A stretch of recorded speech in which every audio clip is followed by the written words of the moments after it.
policy issues at the local, state, and national levels. And we perhaps even more so, we need you internationally, working on the toughest and most intractable issues in global governance. Indeed, again, as those of you who suffered through international governance with know, the barriers to good policy are even more pronounced at the international level, where issues of national sovereignty, global power politics, and even more serious collective action problems among 200 countries combine to make effective policymaking even harder. Even more so than domestically, incomplete and asymmetric information are the fundamental barriers to international cooperation. That's why more than anything else, what international organizations like the UN, the World Bank, the International Monetary Fund, the European Union, and all the others exist to gather, share, and analyze information that helps countries cooperate in pursuit of solutions to the world's most serious policy problems. We've seen this most recently in Ukraine, where accurate information about the military situation on the ground, about Ukrainian weapons needs, about Russia's ability to evade economic sanctions, and about the degree to which those sanctions have weakened Russia's military and economic capacity, that accurate information is crucial to ensuring that Ukraine is able to continue defending itself and defending its democracy. We've also seen how dedicated people across a range of policy-oriented institutions here in the US, in other democratic countries around the world, in international organizations like the UN and the EU and NATO, in non-governmental organizations like the International Rescue Committee and CARE, and in think tanks like the Institute for War, which is a DC think tank that gathers information, and if you followed the Ukraine war, you know, publishes incredibly detailed maps every day of the military situation on the ground across Ukraine. These organizations are making an enormous difference. The people working in these organizations are just like you. Many of them have public policy degrees. All of them are dedicated to using information, data, and evidence-based analysis to make the best policy possible. And they're using their training to help Ukraine defend that very sacred thing, democracy, that this room and this building symbolizes as well. So, the Follette School graduates of 2023, take today, enjoy the celebration in this sacred space as well as the celebration that's coming afterward. Mark this sacred time with your family and friends and colleagues. And then, starting tomorrow, go and use your skills, talent, and training to do the hard daily work upon which this sacred thing that we call democracy rests. Whether you do that here in Madison, in Washington, D.C., or somewhere far off in the important world of global governance, be optimistic. Be the people who take the Wisconsin idea out into the world and make it a better place. Let me close with a few words from Fightin' Bob himself, who came to speak at UW 119 years ago now, on June 5th, 1904, at what at that time was the University of Wisconsin's 50th Jubilee. And I think his words on that day are a fitting final charge to all of you as our newest class of Bobs, and a reminder to all of us here as faculty and staff at this great university of why we're here. It's not enough that the university shall zealously advance learning, or that it shall become a great storehouse of knowledge, into which is gathered the accumulating fruits of research and all of the world's best culture, or that it shall maintain the highest standards of scholarship and develop every latent talent. All these are vitally essential, but the state demands more than all of those. The state asks that you give it back men and women strong in honesty and integrity of character, in each of whom there is deeply planted the obligation of allegiance to the state. That obligation should meet them as they cross the threshold of this institution and go in and out with them day by day until it is a conviction as strong as life. That obligation cannot be discharged by the passive performance of the merely normal duties of citizenship. Upon every citizen rests the obligation to serve the state in civil life as the soldier serves the country in war. To this high duty, the children of the university are specially called. The state has prepared you for this work, and you are honor-bound to strike the blow or say the word which will make the state stronger, promote a better public policy, ensure a better government. Graduates of the class of 2023, congratulations. Go and make us and Fightin' Bob proud.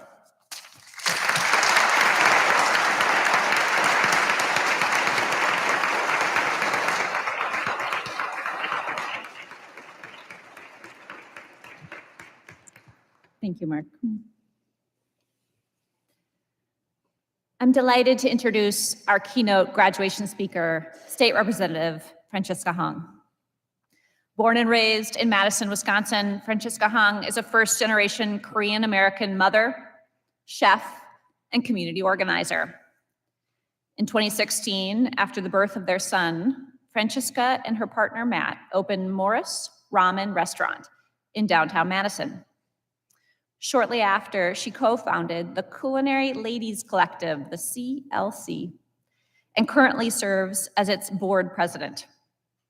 CLC is an organization which aims to empower women and non-binary food and beverage professionals through shared resources, networking, and fundraising for nonprofit organizations. In 2020, Francesca co-founded Cook It Forward Madison, an initiative that brings healthy meals directly to under-resourced communities while uplifting restaurants and their ecosystems. Francesca is a resident of the Tenley-Lathrop neighborhood and the Wisconsin State Representative for the 76th Assembly District. Representative Hong, thank you for being with us here today, and the floor is yours.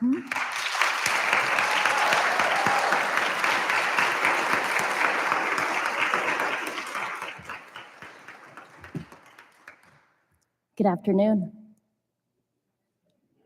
Hello. Thank you, Susan, for that kind introduction. And Professor Koplovich, you're one of my favorite Twitter accounts to follow, and I think we all now know why. And to all of you, thank you for sharing space with me. I have to say, it feels kind of weird as a member of the minority party to be up here, but I'm grateful for it. It is truly an honor to be speaking. And to all of you, welcome to the Capitol. What each of you has accomplished is no small feat. And all of us here, the faculty, the parents, the caregivers, the family and friends and guests, we're absolutely stoked to celebrate you. It's an honor, and the dedication that you have shown in your pursuit of knowledge is so admirable. The journey of scholarship, it's not one that preludes the start of public service. Rather, I hope you all know that you have already become leaders and you are already change makers in your own right.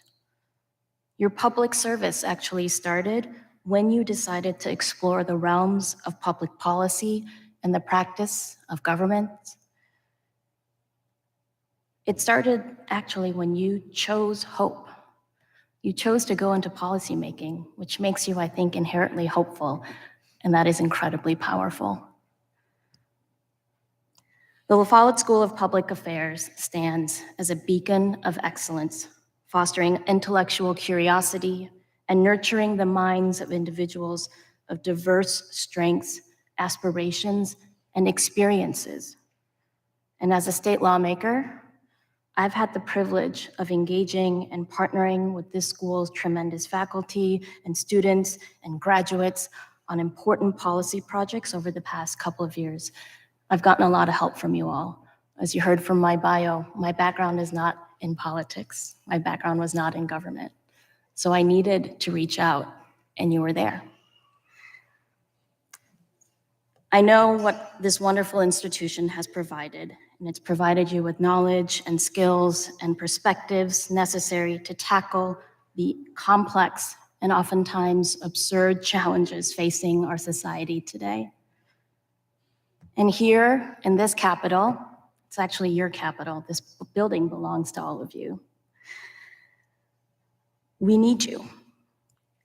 We live in a time of unprecedented challenges. I'm getting tired of saying that, but it's true. From global pandemics to climate crises, social inequalities, and rising authoritarianism, the problems we face are daunting, and they require a great deal of patience and endurance to solve. And because of this, the world of public affairs is as dynamic and as important as it has ever been.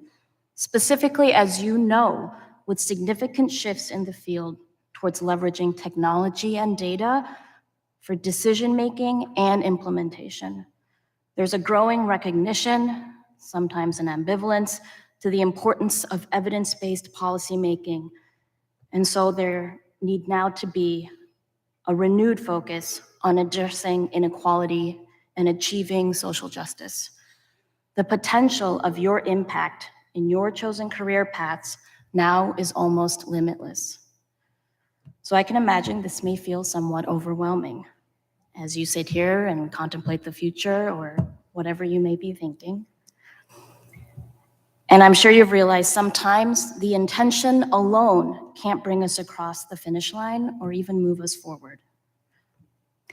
It was Zen master Thich Nhat Hanh, a revered Vietnamese spiritual leader, poet, and peace activist, who once said, "Good intentions are not enough. You have to be artful." Yes, the world needs the formulas, the techniques that each of you have learned and have mastered, but more so, it needs your art, your creativity, your innovation. It needs the flexibility and ingenuity and sometimes a little magic of what it means to be a student of the Wisconsin idea, to tackle what's in front of us and to make more approachable and, more importantly, accessible the broad topics and complex issues that you will be tasked with solving. It's true, Thich Nhat Hanh wrote that quote about love and relationships, but I think it's applicable to the fields that you have decided to pursue. After all, what's the realm of public policy and governance, if not sometimes a dysfunctional relationship that can sometimes be fulfilling when both sides finally agree on something? And I remember sitting right there agreeing with a colleague about old fashions needing to be bourbon and sour.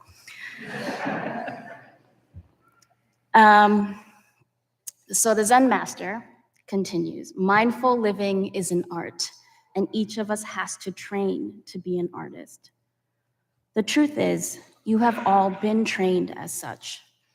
So now you have to remember how and when to apply it to every step of your journey. Use your training to go beyond the constraints of the institutions you will encounter. Remember, administrative burdens, complex processes, gatekeeping, they're there for you to help break down. Use your training to build on the precedent of your field without being limited by it. And use your training to look at an issue from a philosophy of what should be and rather not what can be. Be imaginative. Know that possibilities are possible because of your potential." My father, Jin Cook, is a sociologist here at the university, and he's taught me a great deal, and I enjoy a lot of the feedback he gives me now as I serve in the state legislature, however I'm prompted.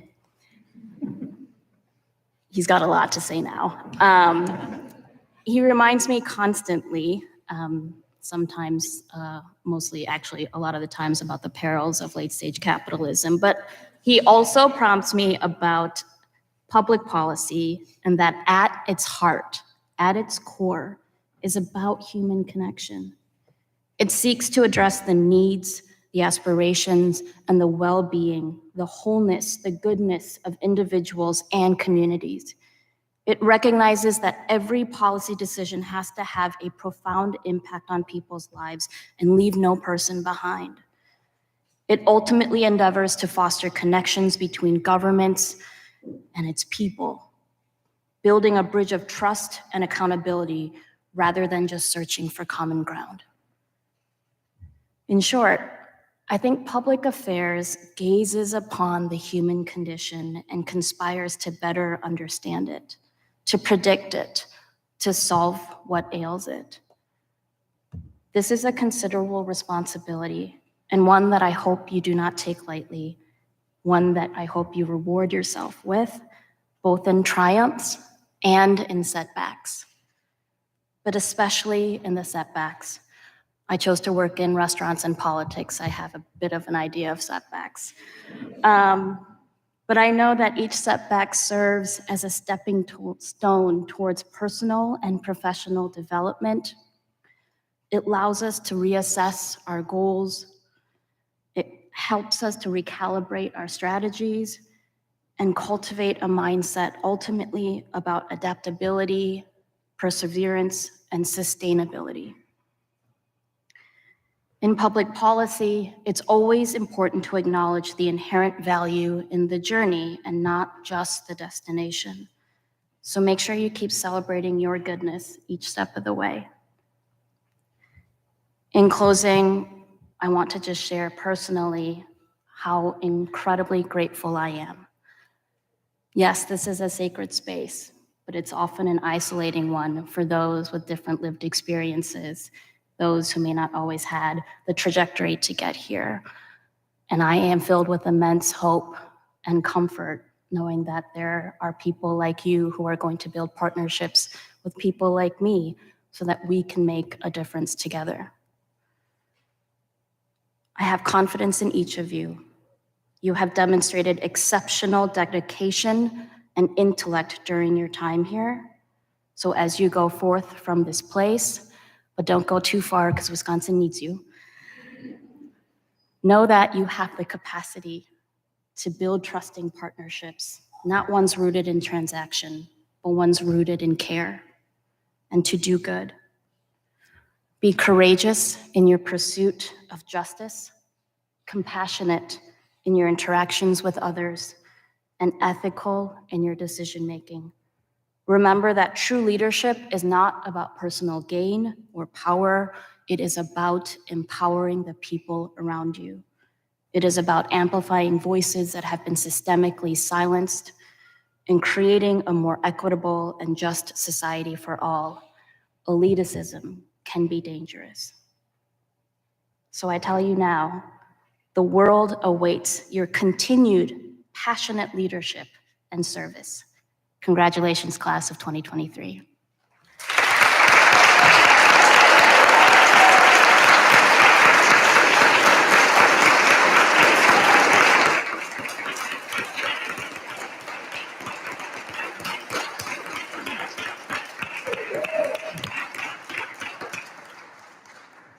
Thank you, Representative.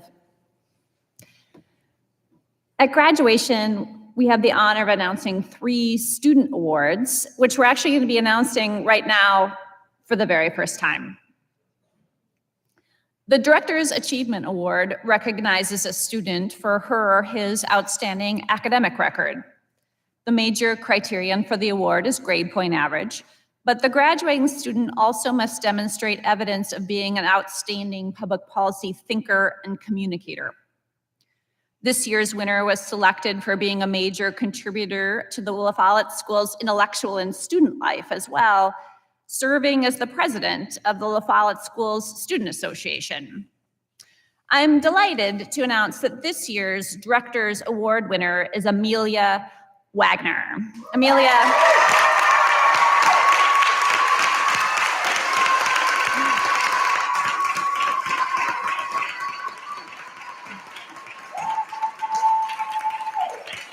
Amelia, if you can come forward, please.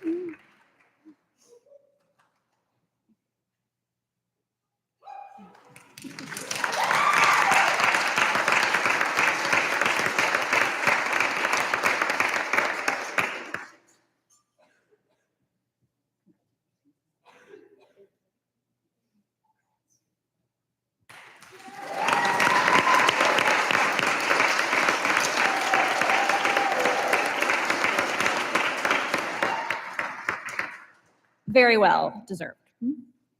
Next, I have the pleasure of sharing the winner of this year's Penniman Prize. Clara Penniman was the founder and director of the Follette School's predecessor, the Center for the Study of Public Policy and Administration. The Follette School presents the Penniman Prize to a graduating student who has written the most outstanding paper while at the Follette School.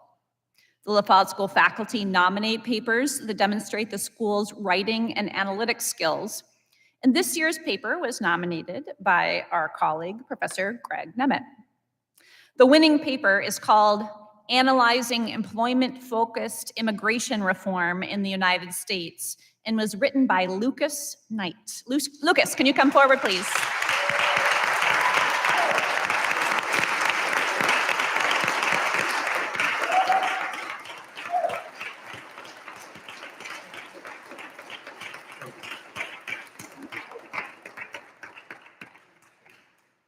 It's actually an excellent paper. Next, I have the honor of sharing the winner of this year's Peore Prize.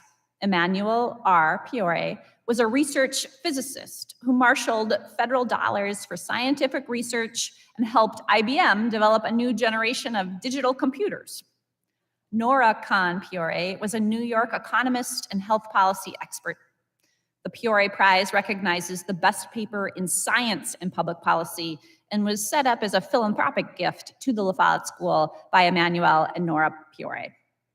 This year's paper was nominated by Professor David Weimer, and it's titled Strategies to Reduce Black Infant Mortality in Wisconsin, and it was written by Ethan Dickler. Ethan, please come forward.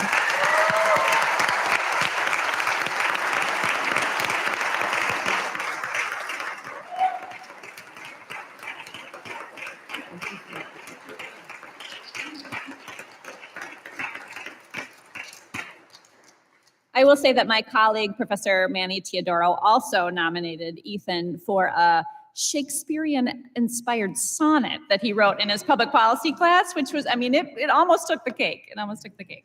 Ethan, congratulations.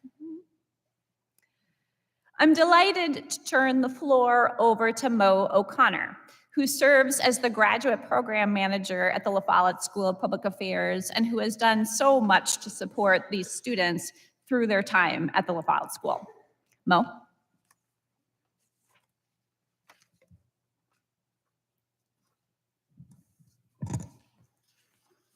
Take this moment to think of your people, those here with you today and those present in spirit, whose toil and history are part of your pride and whose dreams you represent through this major accomplishment. They gave you the gifts of strength, resilience, persistence, wholeheartedness, and your name. Please come forward when I say it. Adrian Arcoleo. Jacob Tareve Bolter. Brian Patrick Boland. Natalia Borowska. Ethan Colorado Dickler. Ben Scott Idler.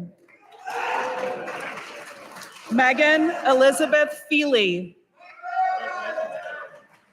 Frederick Charles Flores. Austin Mitchell Fraley.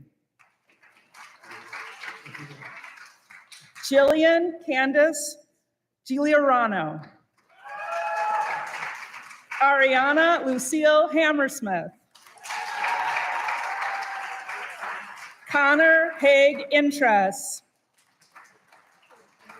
Elizabeth Aurora Johnson. Spencer Edward Johnson. Amber Sarita Joshua. Samantha Ann Jervich. Lucas Knight. Samuel Anton Landowski. Stephanie Elizabeth Mertens. Benjamin David Mulkey. Mark Morales. Jennifer Morsfeld. Sarah Veronica Neshi. John Daniel O'Malley. Haley Madeline Padfield. Michaela Elizabeth Pesh. Abigail Peterson. Andrew F. Piotrowski. Allison Recht. Adam Robert Riley. Samuel Broughton Russell. Sam Schneider. Megan Elizabeth Shaw.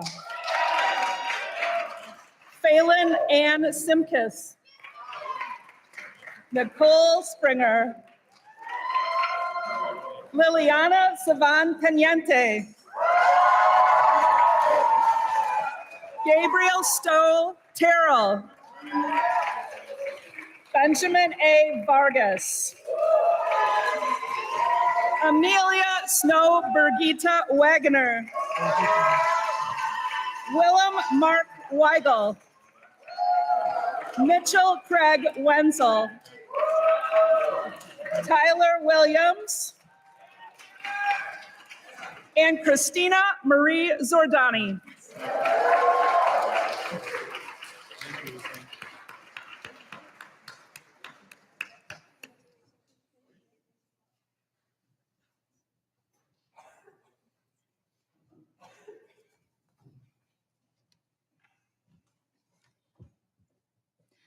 Before we close, I want to say a few special thank yous to our wonderful La Follette School student graduation coordinators, Amelia Lowe and Natalie Baraska. Congratulations, you guys. What a good event.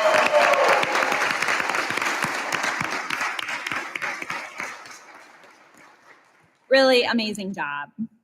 They have planned a reception to honor the new graduates at the Monona Terrace in the Grand Terrace Room from 1 to 3 today.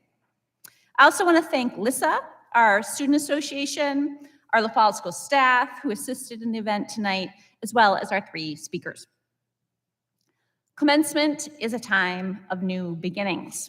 On behalf of the La Follette School faculty, I'm delighted to be sending you forth with new skills, with new insights, and to do good in our world. So now, go forth and do. And remember that you will always have a home at the La Follette School of Public Affairs at UW-Madison.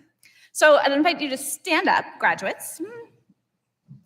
If you haven't already, flip from, let's see, right to left, because you are officially graduates.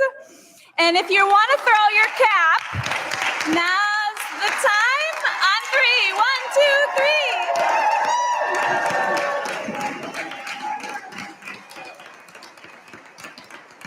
3. Congratulations.